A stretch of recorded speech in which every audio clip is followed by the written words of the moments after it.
Tapi syairnya benar-benar ini ya, benar-benar apa, berat begitu ya. Kalau kita baca syairnya itu meresapi tiada lagi kenangan bersama. Kalau udah kelasnya karunia tuh yang menciptakan itu udah beda.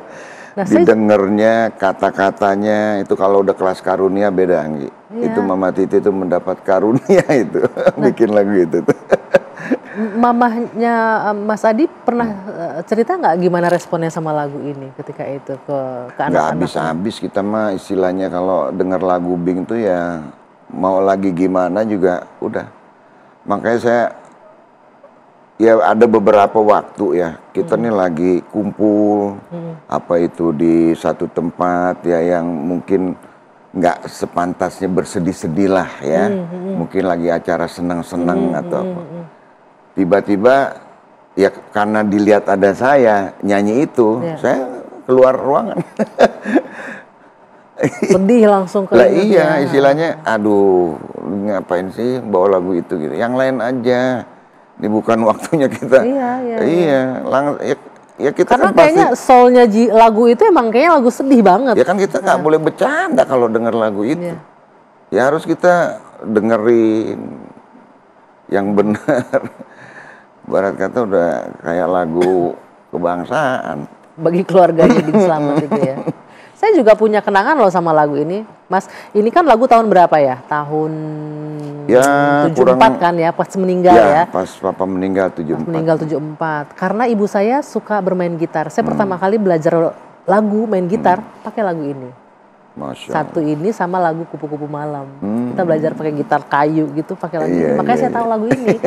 Angkatan bawah kayaknya kan jarang yang mengenal lagu ini ya.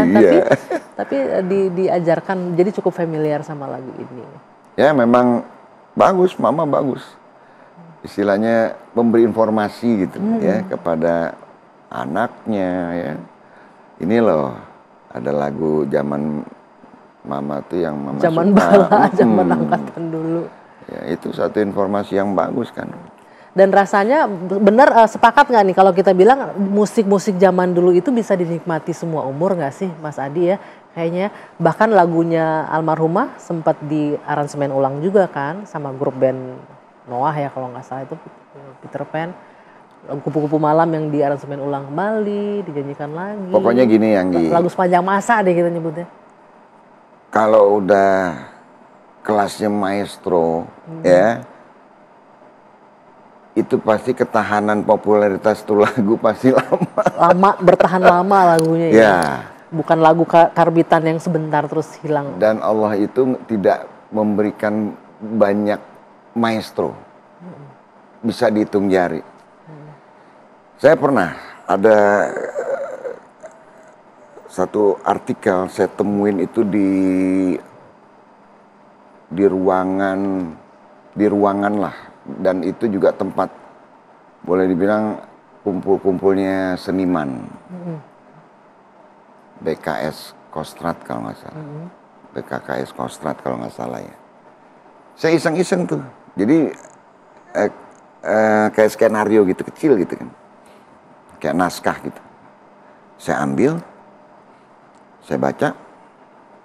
Ternyata ada julukan-julukan buat pelawak Indonesia. Oh ya? Siapa aja di antaranya? Om Benyamin. Good player. Good player, oke. Om Bagio S. Oh, zaman-zaman S. Bagio. S. Bagio. Good player. Nah, ada nama papa saya nih. Bing Slamet. Bing Slamet. Titelnya Karunia. Karunia. Karunia. Maksudnya jadi gimana? gift. Oke. Tuh, sama Mama Titi juga. Ini kelasnya udah karunia gitu ya. It's in his blood gitu, udah dalam darahnya begitu. Whatever ya pokoknya.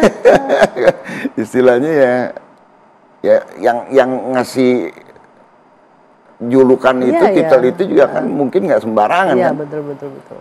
Pasti dia juga by proses kan gitu. Observasi atau apa gitu kan. Tapi memang benar banyak karyanya dari almarhumah ya. Kalau kita lihat tidak hanya di angkatan tahun 70-an, kemudian angkatannya Mas Adi. Kalau ingat nih saya angkatan 90-an ya, 80-an 90-an juga ada lagu anak-anak yang diciptakan. Nanti kita akan bahas soal itu ya. Boleh. Kalau Mas Adi masih ingat nih, saya mau challenge nanti usai jeda. One on One bersama Anggi akan kembali saat lagi.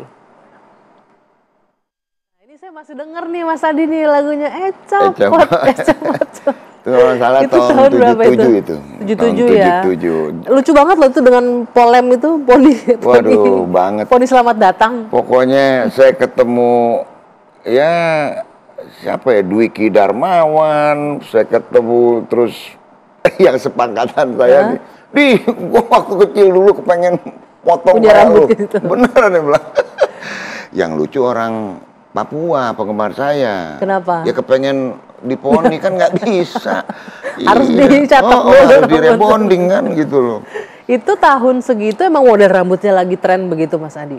Ya sebenarnya atau sih emang di-create buat Mas Adi sebenarnya muncul cari gitu? simpelnya aja, Anggi. Karena kan rambut saya kan kucai, istilahnya rambut saya tuh lemes gitu loh. Dan aneh loh, dulu setiap kali saya dicukur, badan saya anget. Berarti nggak boleh, itu jimatnya kayaknya itu rambut. Nggak tahu deh, kalau Samson kelemahannya kan di bulu ketek. Kalau dia dipotong kan dia lemes gitu kan. Saya berapa kali tuh? Potong rambut. Jadi waktu kecil memang gondrong terus? Iya, orang saya pernah sholat di masjid nih, di saf yang perempuan, di saf yang laki dipindahin ke perempuan. Ini anak perempuan ngapain di sini? Ingat banget tuh. Sampai tahun ini aja 2025. Masih ada kah? Masih ada ibu-ibu yang kepengen anaknya dipotong kayak rambut saya. Angkatannya Mas Adi kayaknya ibunya itu. Mungkin. Jadi pas saya masuk barbershop itu, yang langganan saya tuh ketawa-ketawa. Kenapa, Mat? Enggak, Pak. Kemarin ada yang datang ibu-ibu kepengen dipotong, anaknya pengen dipotong rambutnya kayak Pak Adi, dibilang gitu. Dikasih lihat fotonya, Bapak poni waktu itu. Aduh, 2025 tuh. Masih ada. Potong kayak Adi Bing Slamet gitu. Nah, Mas Adi, kalau kita bicara lagu anak-anak ya, yang tadi saya mau lanjutin nih sebelum kita jeda tadi. Karya-karyanya almarhumah itu tidak hanya untuk orang gede lagunya. Mas Adi juga dibikinin lagu. Saya ingat tuh, saya ketika tahun 90-an juga. Dan bagus banget bikin lagu anak-anak. Mama Titi juga bagus. Betul, di tahun 90-an itu mungkin yang di pemirsa di rumah juga yang angkatan milenial tuh mungkin masih ingat tuh lagu yang bing bing bung, yuk kita nabung, bener ya? Bing bung, yuk kita ke bank, betul. Bing bing bang, yuk kita nabung lah, itu lainnya pokoknya. Itu juga ciptaan yang tang ting tung, jangan dihitung. Lama-lama kita nanti dapat untung gitu. Tahun nanti kita dapat untung. Gitu. Lagunya simple, gampang dinyanyiin dan gampang diingat ya. Ya, pokoknya ya Mama Titi, pencipta-pencipta saya lagu saya waktu kecil itu kalau mereka menciptakan lagu itu bertanggung jawab loh, Anggi. Jadi bertanggung jawabnya gimana? Istilahnya dari liriknya juga kan. Istilahnya mereka tuh pencipta lagu, sebagai pencipta lagu dan juga guru. Ada pesannya di situ. Ada pesannya. Ada edukasinya di situ. Ada edukasinya, nggak sembarangan bikin. Jadi biar nanti ya pesan-pesannya itu bisa diikutin sama anak-anak sebaya saya juga gitu loh.